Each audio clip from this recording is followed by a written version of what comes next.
Aujourd'hui, on se retrouve ensemble pour nettoyer l'écrevisse qui est juste derrière là. Vous allez voir, c'est bien crade, c'est plus d'entretien qu'on ne le pense. Alors les gars, c'est parti, suivez-moi. Regardez-moi ça, ça fait une semaine et demie que j'ai pas nettoyé. Toutes les vitres, elles sont déjà crades. Là-bas, la pompe, elle est déjà crade. Le substrat est déjà crade et tout. Regardez, en plus, elle est encore fin.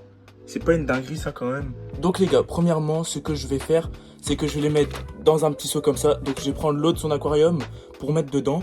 Et comme ça, après avec une épuisette, je vais pouvoir la mettre dedans. Et après, je pourrai nettoyer tout ce qu'il faudra faire. Donc voilà l'épuisette. C'est vraiment une épuisette simple, basique. Et ça suffit largement. Elle est pas encore si grande que ça. Du coup, ça va largement suffire.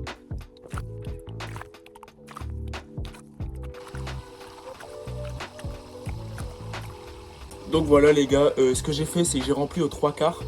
Et ça sera largement assez, de toute façon ça va durer même pas 1 heure. Donc ça sera largement suffisant. Donc les gars, maintenant on va enlever déjà la grosse branche parce qu'elle se cache toujours derrière et derrière le gros caillou là-bas. Donc on va déjà enlever tout le décor, la récupérer, nettoyer le décor. Et après on pourra nettoyer les vitres, changer l'eau et puis ça sera nickel. Donc pour nettoyer, je vais mettre dans des gros seaux comme ça, le caillou. Et je vais mettre aussi la branche, après je vais nettoyer avec de l'eau, bien tout frotter et tout, pour que tout parte parce que c'est bien dégueulasse. Donc c'est bon, je vais pouvoir aller la chercher à l'épuisette, elle est juste là. J'espère que je vais pas trop galérer parce que d'habitude je galère sa mère. Donc voilà les gars, c'est bon, elle est dans son petit seau. J'ai mis 3/4 d'eau, j'espère elle va pas trop stresser. Ce que je vais faire, je vais quand même la laisser en dessous du soleil derrière ma vitre. Parce que sinon je pense elle va pas trop kiffer. Du coup je vais l'amener là-bas et j'arrive tout de suite. Pour vous parler un peu de l'écrevisse, donc une maintenance. L'eau à température ambiante, donc moi elle est à entre 19 et 21. Température ambiante, c'est tout ce qu'il faut, c'est un animal d'eau froide. Donc ça avec un bac, bon quand elle était petite elle était dans un bac de 25 litres. Donc vraiment c'est aussi petit qu'une crevette de base, les grosses crevettes. Après ça a grandi très vite, donc là je l'ai passé dans un 50 litres. Et comme ça elle a beaucoup d'espace pour se développer, elle va encore plus grandir. Et pourquoi pas ensuite la passer dans un 70 litres ou 80 litres. Donc pour nettoyer les vitres, je passe une gomme magique, je sais pas si ça s'appelle comme ça, je sais pas, j'appelle ça comme ça. Moi c'est une genre de, c'est une éponge on va dire, et ça nettoie tout, et vraiment ça va nickel.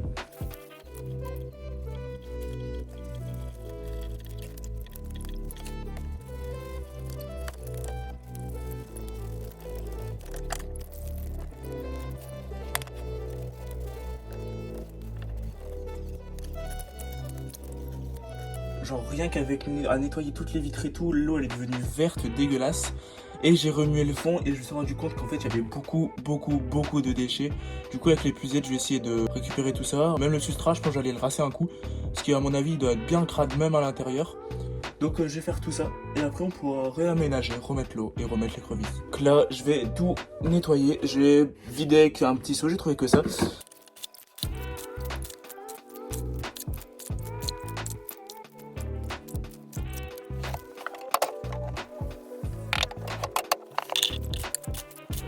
Donc là ce que j'ai fait c'est que j'ai laissé un fond d'eau parce qu'il y a beaucoup de molécules en suspension. Du coup je pense que je vais prendre l'épuisette, je vais bien racler, je vais tout remettre dans le seau.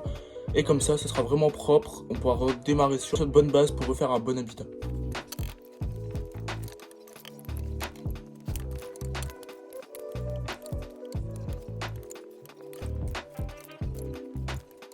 Et les gars, le nombre de bactéries, de trucs en suspension dégueulasses qu'on a déjà eu, là il n'y en a plus du tout, enfin des micros, donc on les voit pas forcément.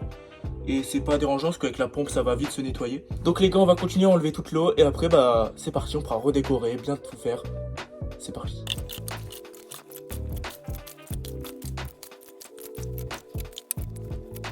Et donc là, quand il n'y a plus trop d'eau, on peut se rendre compte que il y a des endroits où c'est pas encore trop bien lavé. Donc on va repasser un coup sur les vitres où c'est crade.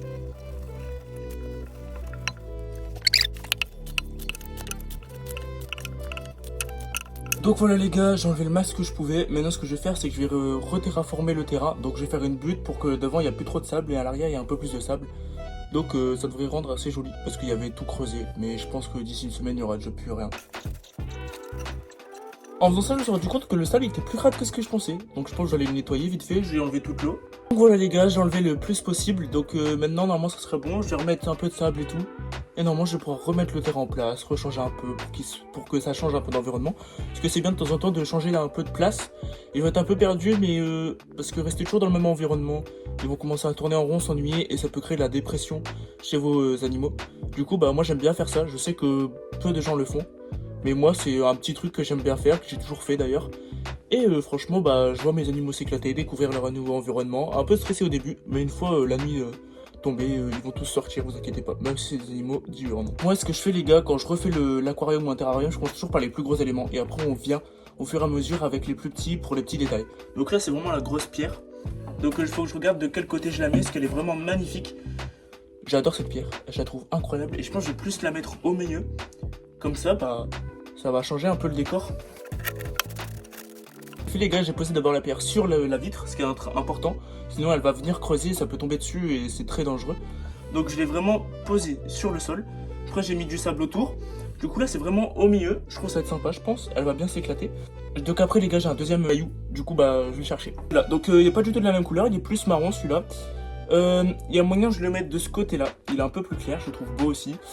De base j'aime pas mettre plusieurs couleurs différentes de cailloux dans mes décors. Mais là, je me suis dit que ça allait faire sympa et tout. Et franchement, je suis pas trompé. Ce que j'ai fait, je l'ai mis devant. Je trouve ça assez joli. Donc je pense que je vais remettre la branche en plein milieu comme j'avais fait au début. Je pense que ça peut être sympa.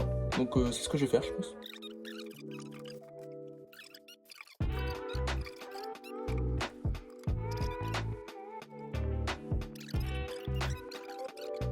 Il reste à nettoyer la pompe. Ça, c'est une que j'utilise. Donc c'est une pompe cascade. Elle fait un peu de bruit. Enfin, pas la pompe. C'est juste l'eau qui tombe. Je vais commencer par la démonter. Cette partie-là, je vais passer un petit coup. Voilà. Donc là, on a là où l'eau elle passe. Donc là, c'est vraiment crade. Je vais le laisser sur le côté. Là, on a la mousse. Et puis après, bah, on a tout l'intérieur, le système que je vais tout nettoyer aussi. On se retrouve une fois que j'aurai nettoyé la pompe. Donc voilà les gars, j'ai passé plus de 15 minutes à tout nettoyer, au coton-tige et tout. C'est pas encore nickel. À force, ça s'incruste dans le plastique. Ah, c'est pas nickel.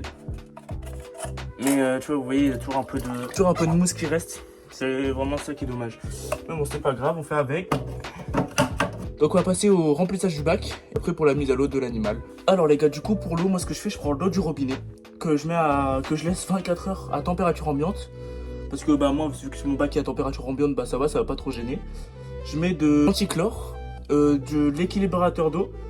Donc ça c'est tous des produits, je crois ça c'est pas celui-là, mais ça par exemple, c'est pour les poissons rouges. Et ça c'est un équilibrateur d'eau, ça pour quelques... Allez, peut-être 10 euros, même pas, 5-6 euros. Ça équilibre votre eau, ça enlève le chlore et tout. Aussi les gars, quand vous commencez un nouveau bac, ce que vous devez faire, c'est que vous déjà devez laisser le cycle de l'azote, donc ce qui est à dire, laisser le bac tourner sans animaux pendant plusieurs semaines. Donc 2 semaines, moi je conseille, c'est bien. Mais pour vous aider, si vous voulez vraiment que tout soit parfait, vous avez des petites, j'en ai plus malheureusement, parce que j'ai plus de bac en route là en ce moment. Mais c'est des petits flacons. Où en gros c'est des bactéries. Et déjà c'est des bactéries liquides qu'on met dans le bac et ça va déjà se mettre dans le filtre. Et ce qui va faire que bah, votre bac le cycle d'azote il va se faire plus rapidement, les animaux plus rapidement. Mais moi je conseille toujours d'attendre 2 semaines, c'est vraiment parfait. Alors ce que je vais faire avec ça. Donc doucement et après je peux remplir plus vite. Mais au début on va faire ça.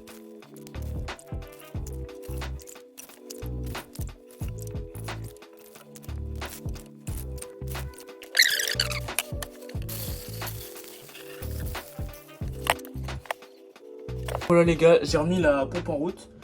Comme vous pouvez entendre, en fait elle fait pas trop de bruit. En plus ça fait assez joli, je vais vous montrer le résultat. Là du coup je vais attendre que la pompe le recycle bien. Donc je vais attendre quoi, 10 minutes pour que l'eau elle redevienne bien transparente et tout. Parce que là elle est un peu trouble. Donc en fait comme vous pouvez voir ici, là l'eau elle monte par là.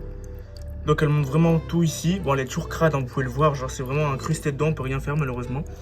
Donc ici là, il y a le couvercle, hop.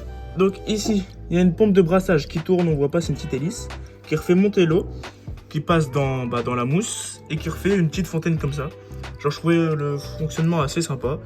Du coup bah j'ai décidé d'acheter ça et franchement je regrette pas, juste à part la crasse qui part pas. Mais sinon non, c'est une assez bonne pompe. Donc là comme vous pouvez voir, l'eau elle est encore un peu bleue. Du coup j'attends que tout ça s'éclaircisse. Et puis je vais pouvoir mettre l'animal là-dedans. Voilà les gars, donc là c'est la dernière étape pro nettoyage pour mon écrevisse. Avant que je remette l'écrevisse dedans, j'espère que la vidéo vous a plu. N'hésitez pas, si la vidéo vous a plu, abonnez-vous et likez. Moi je vous dis à la prochaine.